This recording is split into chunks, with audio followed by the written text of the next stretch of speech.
ఒకరోజు రేవంత్ రెడ్డి గారు మాట్లాడి ఇవాళ సాయంత్రం వరకు నీ దొడ్లు ఎందరు ఉంటారో చూసుకొని, నా దొడ్డు అయితే ఇంటాక్ట్ ఉంది ఆయన మాట్లాడిన తర్వాత.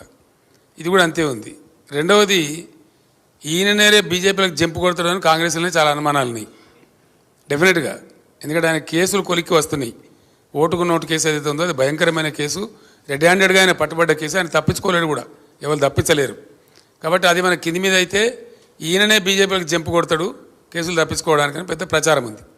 అందులో భాగంగా నిజంగా జరుగుతున్నది ఏంటంటే, నన్ను ఎవరు డైరెక్ట్ కన్సల్ట్ చేయలేదు, కానీ మా పార్టీలో ఉన్న ముఖ్యులను కాంగ్రెస్ పార్టీలో ఉన్నటువంటి ఒక వర్గం అంతా కన్సల్ట్ చేస్తూ ఉన్నారు.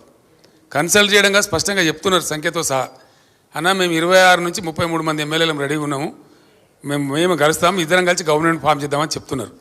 మరి రేవంత్ రెడ్డి తదాస్తు దేవతలు ఉంటారు పైన, మరి అటు నుంచి ఇటు వస్తారో ఇటు నుంచి అటు పోతారో చూద్దాం ఏం జరగబోద్దు. పారాగాన్ చెప్పులు లేకుండా నేనుంటున్నా, రేవంత్ రెడ్డి ఉండినా ప్రజలకు తెలుసు కదా.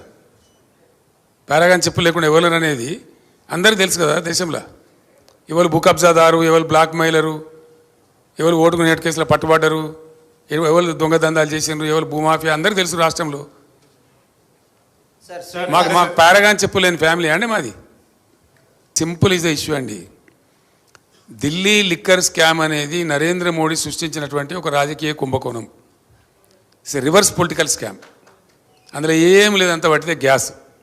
ఇవాళ వరకు ₹1 రికవరీ చేయలే, ₹1 కూడా రికవరీ చేయలేదు. ఎవరి నుంచి ఎవరికి మనీ లాండరింగ్ అయిందో, ఎవరి నుంచి ఎవరు తీసుకున్నాడో ఎవరికి తెలియదు. అది ఢిల్లీ స్టేట్ లిక్కర్ పాలసీని స్కామ్ కింద చిత్రీకరించి మేమిద్దరం అండి, ఆయన కంట్లో నర్సులాగా ఉన్నోళ్ళం, అరవింద్ కేజ్రీవాల్ నేను, ముక్కులో కోయలాగా ఉంటే మేము ఏం చేసినాం మేము. ఆయన మాకు 104 మంది ఎమ్మెల్యేలు మా సంఖ్య ఉండి, అప్పుడు మజ్లిస్ ఎమ్మెల్యేలు 7 మాకు సపోర్ట్ ఉండే టైంలో 119లో 111 మంది మేము ఉన్నాం ఇక్కడ. అయినా ఆయన ఏజెంట్లను పంపించండి ఇక్కడికి, ఈ గవర్నమెంట్ టాపులు చేయాలని కూలగొట్టాలి రాష్ట్ర ప్రభుత్వాన్ని ఆయన ఏజెంట్లను పంపించి ఇక్కడ బేరాలు చేసిండ్రు. వాళ్ళని పట్టి నిర్బంధించి నేను జైల్లో వేసిన. ఇక్కడ వేయడమే కాదు, ఆ ఏజెంట్లను పంపించిన మూల సూత్రధారి బిఎల్ సంతోష్, ప్రధానమంత్రికి రైట్ హ్యాండు, జాతీయ కార్యదర్శి, ఆయనను పట్టుకరమ్మని చెప్పి ఢిల్లీ సెంట్రల్ బీజేపీ ఆఫీస్ మీదకి మన పోలీసులను పంపించిన నేను. ఆయన పట్టుకరవడానికి పోయిన తెలంగాణ పోలీసులు, తప్పించుకున్నాడు ఆయన. అది వాళ్ళ మా మీద కోపం. ఆ కక్ష మనసులో పెట్టుకొని అటు అరవింద్ కేజ్రీవాల్ను ఇటు నన్ను రాజకీయంగా ఒత్తిడి చేయాలని చెప్పి అటు కేజ్రీవాల్ని అరెస్ట్ చేసిండ్రు, ఇటు నా కూతురుని అరెస్ట్ చేసిండ్రు. వాళ్ళు కడిగిన ముత్యాలలాగా బయటకు వస్తారు. అది స్కామ్ లేదు, బట్టిదే ట్రాష్.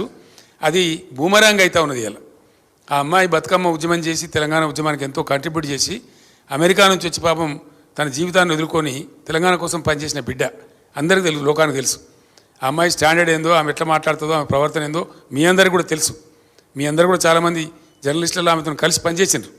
అటువంటి ఒక నిర్దోషిని పట్టుకపోయి ఒక మహిళను చూడకుండా కేవలం నా కూతురు అనేటువంటి ఒక రాజకీయ కక్షతోని మోడీ అరెస్ట్ చేసిండు. ఏం ఫరక్ పడదు, మేము భయపడము, రాజకీయ కుటుంబం కాబట్టి మేము అన్నీ ఎదుర్కొంటాం. మాకు ఈ జైలు బీలు కొత్త కాదు, వీఆర్ నాట్ వరీడ్. ఆమె కడిగిన ముచ్చంలాగా బయటకు వస్తుంది, I have no out of doubt. ఇప్పుడు ఏమైపోయిందంటే భారత రాజకీయాలలో మరి ముఖ్యంగా నరేంద్ర మోడీ ప్రధానమంత్రి అయిన తర్వాత చాలా దుర్మార్గాలు జరుగుతున్నాయండి. ఏమైందంటే సన్ఫ్లవర్ గ్యాంగ్ ఎక్కువ తయారైపోయింది. ఆ సన్ఫ్లవర్ ఏంటంటే పొద్దు తిరిగితే తిరుగుతుంది. ఈ పవర్ ఫ్లవర్స్ ఇవన్నీ ఇప్పుడు కాంగ్రెస్లో పోయిన వాళ్ళందరూ కాంగ్రెస్ని గెలిపిస్తారా అండి? గెలిపించడానికి పోతున్నారా? ఎందుకు పోతున్నారు? వాళ్ళు వాళ్ళ స్వార్థం కోసం, వాళ్ళ పనుల కోసం, వాళ్ళ పైరవీల కోసం, వాళ్ళ స్వలాభం కోసం పోతున్నారు. మీరు చెప్పిన దాంతో నేను అన్నిటితో ఏకీభవిస్తున్నాను, ఒక పాయింట్ ఏకీభవిస్తలేను. అందరు పోయిన మీరు అందరూ పోలేదు. బీఆర్ఎస్ ఒక మహాసముద్రం, 60 లక్షల సభ్యత్వం ఉన్నటువంటి పార్టీ.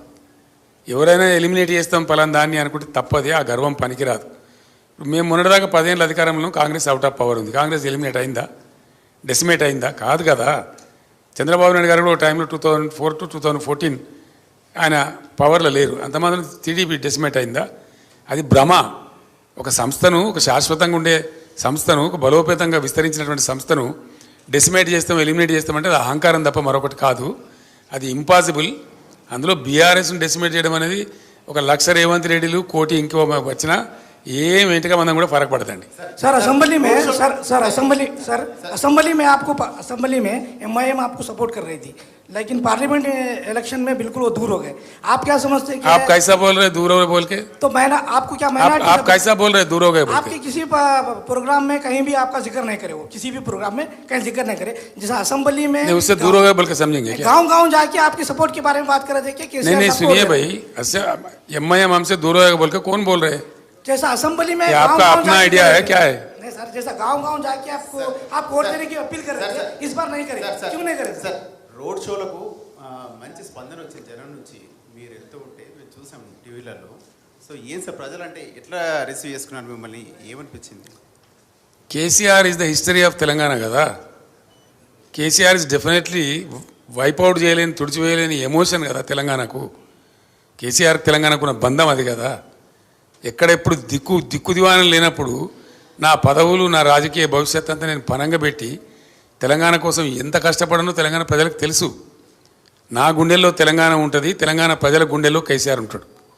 గెలిపోవటంలో పక్కకు పెడితే KCR is definitely emotion of Telangana. 100% ఆ బాండేజ్ కేసీఆర్కి ఉంటుంది. కేసీఆర్ని అడిగిన గిలి పడేస్తాం తుడిచి పడేస్తాం అని ఎవడని అనుకుంటే వాడు పిచ్చోడేతాడు తప్ప కేసీఆర్ కానీ తెలంగాణ ప్రజలు కానీ కారు. Thank you. సార్ మీరు పోయిన జిహెచ్ఎంసీ ఎలక్షన్స్ తర్వాత ప్రధానమంత్రి మోడీ దగ్గరికి వెళ్ళారు, పొత్తు పెట్టుకుంటామని అడిగారు, ఆయన రిజెక్ట్ చేశారని మోడీ స్వయంగా చెప్తా ఉన్నారు. మోడీ నేను చెప్పిన కదా గోబెల్స్ అని. ఆయనకి ఏది అవకాశం ఉంటే ఏడ వంపు ఉంటే ఎట్లా అనుకూలం ఉంటే అట్లా మాట్లాడతారు మోడీ. ఆ టంగ్ ట్విస్టింగ్ నరేంద్ర మోడీకి వచ్చినంత మరొకరికి రాదు. సార్ గడిచినటువంటి 10 ఏళ్లలో అభివృద్ధి చేశామని చెప్పేసి చెప్తా ఉన్నారు, కానీ 100 ఏళ్ల విధ్వంసం చేశారు బీఆర్ఎస్ పార్టీ వాళ్ళు అని చెప్పేసి కాంగ్రెస్ వాళ్ళు అంటున్నారు. నిజమే బ్రదర్, ఇప్పుడు నేను చెప్పిన ఫిగర్స్ అన్నీ ఉన్నాయి కదా, అవన్నీ ఆడిటెడ్ ఫిగర్స్ కదా. Comptroller and auditor general of India ఇచ్చిన ఫిగర్స్ కదా. అది విధ్వంసం అంటారా? వాళ్ళ దృష్టిలో అది విధ్వంసం అయితే వాళ్ళంత మురుకులు మరొకరు లేరుగా. సార్ వచ్చే 15 ఆగస్టులో రుణమాఫీ చేస్తాం, 2 లక్షల రూపాయలు రుణమాఫీ చేస్తాం, ఇందుకోసం కార్పొరేషన్ ఏర్పాటు చేస్తాం, అందులో నుంచి నిధులు సమకూరుస్తామని చెప్పేసి అంటున్నారు ప్రభుత్వం. ఇది సాధ్యమవుతుందా సార్? మీరు రైతు బంధు స్టార్ట్ చేసిన ప్రభుత్వం కదా. బ్రదర్ నేను ఒకటే మాట చెప్తున్నా, నేను కూడా రైతు రుణమాఫీ ప్రకటించిన. ఒకే విడతగా చేద్దామని చెప్పి నేను చేయని ప్రయత్నం ఎక్కని కొండలేదు మొక్కని బండలేదు. దట్ ఈస్ ఇంపాసిబుల్, జరిగే పని కాదు. అందుకే అరచేతిలో వైకుంఠం చూపించి మిమ్మల్ని మోసగిచ్చారని ప్రజలకు చెప్పిన, ప్రజలు కూడా అదే నమ్ముతున్నారు. అది అయ్యే పని కాదు. ఎందుకంటే ఇప్పుడు ఈయన రైతు భరోసా వేయాలి, నెక్స్ట్ ఏమన్నా 4 విడతల డిఏ ఇప్పుడు విడుదల చేయాలి, 51% ఫిట్మెంట్ ఉద్యోగస్తులు అడుగుతున్నారు, అవి ఇవ్వాలి, మళ్ళీ 40,000 కోట్ల రుణమాఫీ ఇవ్వాలి. ఎక్కడికి వెళ్ళి చేస్తారండి? ఎవరిని మోసపుస్తాడు ఈయన? అంత వట్టిదే, ఫాల్సు. అది జరిగే పని కాదు. ఆ కార్పొరేషన్ బట్టిదే, అంత బట్టిదే, ఏది కూడా జరిగే పని కాదు. గవర్నమెంట్లో ఎవ్రీడే మనీ జనరేట్ అవుతుంది, ఎవ్రీడే మనీ బయటికి పోతుంది. అట్లా విడుదల వారికి జరుగుతుంది తప్ప రూపాయి రాక రూపాయి పోక అని ఉంటుంది తప్ప గవర్నమెంట్ దగ్గర అట్లా సూట్ కేసుల డబ్బులు ఉండేయండి. ఈయన చెప్పేదంతా భ్రమ. ఆయన భ్రమలో ఉండి ప్రజలను కూడా భ్రమింపజేసేటువంటి ఒక ప్రయత్నం చేస్తూ ఉన్నాడు. ఆయన సఫలీకృతం కాడు. కేసీఆర్ గారు నిన్న ముఖ్యమంత్రి రేవంత్ రెడ్డి గారు మాట్లాడుతూ ఒక మాట అన్నారు సార్. ఆయన చేతుల మైకుందా బాబు? కేసీఆర్ గారు తెలంగాణ రాష్ట్రం ఏర్పడక ముందు అనేక మంది ఉద్యమకారులను మేధావులను కలుపుకోబడిన కేసీఆర్ అధికారంలో ఉన్న 10 సంవత్సరాలు తెలంగాణ ఉద్యమకారులను పక్కకు పెట్టిండు. జర్నలిస్టులకు కూడా ఎలాంటి న్యాయం చేయలేదు. కాబట్టి మొన్న అధికారం కోల్పోయాడు. ఇప్పుడు కారు షెడ్డుకు పోయింది, అది బయటికి రాదు. కాబట్టి ఇప్పుడు పార్లమెంట్ ఎన్నికల్లో బీఆర్ఎస్కు ఓటు వేయాల్సిన పని లేదని చెప్పి కాంగ్రెస్ చెప్తా ఉంది. ఓకే, మరి చాలా సంతోషం. షెడ్లో ఉన్నది కదా కారు, ఎంత బలంగా వస్తుందో దాని తాటికి రేవంత్ రెడ్డి ఎక్కడ కొట్టుకపోతాడో మీరు నేను ఇద్దరం చూద్దాం. ఉద్యమకారుల విషయం సార్, ఉద్యమకారుల విషయం కేసీఆర్ గారు మీ పని అయిపోయిందండి. ఉద్యమకారులు దగ్గర చేస్తారా? ఇప్పుడు వేరే వాళ్ళకి అవకాశం ఏంటి?